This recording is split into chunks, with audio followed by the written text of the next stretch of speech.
부동산은 거래량이 사라지게 되면은 보통은 마이너스 30%가 하락한 것으로 간주하시면 됩니다. 원래 호가는 잘 떨어지지 않습니다. 그래서 이제 버티다가 무너지는 형태를 띠게 됩니다. 부동산이 고점에서 거래량이 사라지는 이유는 투기 세력의 무리한 견인과 실매수자의 갭이라고 보시면 될 것 같고요. 거래량이 사라지고 나면 그 안에서 어떤 일이 벌어지느냐, 이렇게 되면은 투기 세력 중에 1인 100채 갭 투자자들 중에 못 버티는 사람이 나오게 됩니다. 실제로 실거래가는 붕붕 띄어져 있어서 가격은 예를 들어서 실거래 10억의 호가가 나온다고 해도 어쩌다 한 채가 팔리고 99채가 물려버리기 때문에 이들 물량이 이제 본격적으로 경매에 나오기 시작하면서 문제 생기는데, 아직은 그 시기는 아니고요. 앞으로 그런 식으로 나오게 될 겁니다. 이후에는 어떻게 전개될까 보게 된다면은, 사실 부동산은 거래량이 사라지면 끝이라는 얘기를 제가 여러 번 드렸죠. 그래서 사라지고 나면은 반땅이 되도록 못 파는 경우가 있고, 그죠? 중간에 이루어져 봐야 그마저도 급매물도 소수 아주 작은 거래인 경우가 많습니다. 사실은 부동산은 한번 제대로 꺾이게 되면 제대로 된 반등이 없는 경우가 많은데, 근데 아직도 실거래가 그 제도가 아직도 미비하기 때문에 강남이나 일부 지역 같은 경우에는 반등하는 듯 액션이 나올 수도 있는데, 실거래가 조작은 실제 거래가 아니기 때문에 계속 거래량은 반등은 하는데 거래량은 계속 없고, 그죠? 버블이 무너진다. 영어로 하면은 뭐 컬랩스 내지는 크래시라는 표현을 많이 쓰죠. 그죠? 요즘 보니까는 미국에서 닥터둠들이 와이프 아웃 이런 표현도 많이 쓰더군요. 차에 보면 와이퍼라고 있죠. 왔다 갔다 하면서 그러니까 쓸어버리는 거죠. 그런 것 같고, 크래시나 컬랩스 붕괴되는 거, 끝까지 폭주하다가 결국 다 휩쓸려 가는 게 이게 바로 버블이죠. 평균적인 추세 라인이 이 정도라면은 사실은 이렇게 오르는 게 정상적이었는데,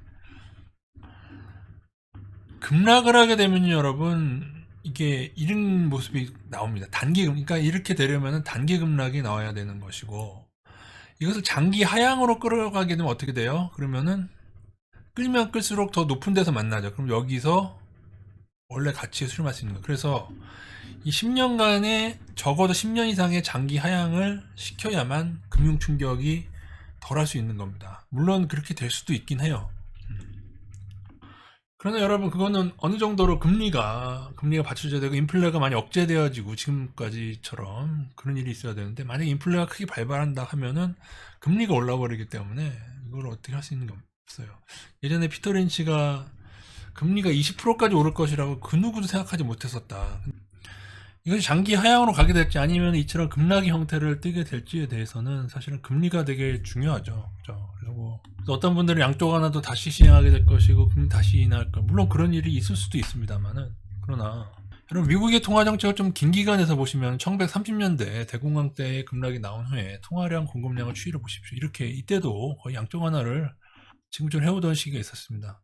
근데 이게 모든 문제의 해결책이었다면은 1979년, 80년도에는 왜 미국의 기준금리가 20%까지도 올리던 시절이 있었는가? 인플레 잡기 위해서. 그죠? 볼코 전 의장이, 자, 인플레 잡기 위한 초강수였다. 그러니까 모든 면을 한 면만 보시면 안 되고, 모든 면을 보셔야 됩니다. 인플레이션이 급하게 진행될 때 무슨 방법이 있겠어요, 여러분? 아니면 뭐 하이퍼 인플레를 허용한다? 어쨌든 적어도 10년 이상 장기 하향을 하든지 간에 급락을 하면 더 그럴 것이고, 장기 하향하면 그나마 나을 것이고, 적어도 10년 이상의 고통의 기간이 시작되었습니다. 무주택자들이 할 거는 조바심을 가질 것도 없고, 어설프게 30% 떨어졌다고 매수에 참가할 이유도 전혀 없고요. 경매가 나오고 여기저기 사람들이 문제가 생기기 시작하면은 매수자가 우위인 시장이 올 겁니다. 이게 평균 추이라면 절대로 이 아래로 떨어지면 안 되는데, 이러한 급락이 만약에 발생하게 될 경우에는 일시에 경매 물량이 확 늘어나겠죠. 그럴 경우에는 과매도까지 나오게 됩니다. 나와서는 안 되는 하락까지 나오는 경우가 간혹 있어요. 간혹 있다. 어설프게 잡으면 안 돼. 지금은 뭐 하락기 여기 언저리겠죠. 뭐. 여기 언저리일 텐데. 응? 여기서 덥석 일단 편안한 마음으로 지켜보겠습니다. 금리 인하할 것이라고 하시는 분들은 그 생각은 하셔야 돼요. 얼마 전까지가 제로 금리였어요. 그죠? 다시 제로 금리로 돌아간다고 해도 거기서 어떻게 더 제로에서 어떻게 더 낮춰요? 마이너스 금리라고 하는 건데 인플레이션 대비해서 마이너스라는 의미지. 그걸 뭐 어떻게?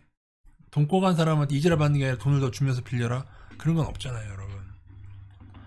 혹여 실거래가로 원래는 부동산이 이 샷이 잘 안 나오고 이건 이제 주식에서는 많이 나오는 샷인데 반등이 혹여 여러분 우리 실거래가 제도의 문제점으로 이 반등이 나오게 되면 절대로 여기 빨려 들어가지 않으시기 바라겠습니다.